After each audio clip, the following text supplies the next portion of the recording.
এই ছোট্ট একটা বিষয় বুঝতে পারলে আপনি আপনার অবস্থান বুঝতে পারবেন এবং ধরতে পারলে লাইফটা চেঞ্জ করার জন্য নিজেকে নিয়ে আরেকবার ভাবা শুরু করেন। খেয়াল করে দেখেন তো, বানর যে কিনা খুব দ্রুত গাছ উঠতে পারে, চিতাবাঘ যে কিনা খুব দ্রুত দৌড়াতে পারে, ময়ূর যে কিনা খুব সুন্দরভাবে তার পেখম মিলে মানুষকে আকৃষ্ট করতে পারে, ঈগল যে কিনা অনেক দূর থেকে খুব সুন্দরভাবে তার শিকারকে আটকে ফেলতে পারে এবং তাদের বেস্ট স্কিলের উপর ভিত্তি করে তারা নিজের জীবন যাপন করে। এই সূত্রে আপনাকে প্রশ্ন করি, আপনি কোন স্কিলে বেস্ট এবং সেই স্কিলকে কাজে লাগিয়ে কি জীবিকা নির্বাহ করতে পারেন? এর উত্তর যদি না হয় তাহলে আপনি ভুল অবস্থানে আছেন।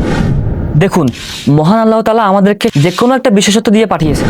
এখন নিজেকে প্রশ্ন করুন তো, আপনি কি আপনার নিজস্ব বিশেষত্ব খুঁজে বের করতে পেরেছেন? না পারলেও ভয়ের কিছু নাই, এই 4টি স্টেপ ফলো করলে আপনি বিশেষত্ব বের করতে পারবেন। 1, যে কাজ আপনি খুব ভালো করতে পারেন এবং যেই কাজ করতেও আপনাকে ভালো লাগে, এরকম 5টি কাজ খুঁজে বের করুন।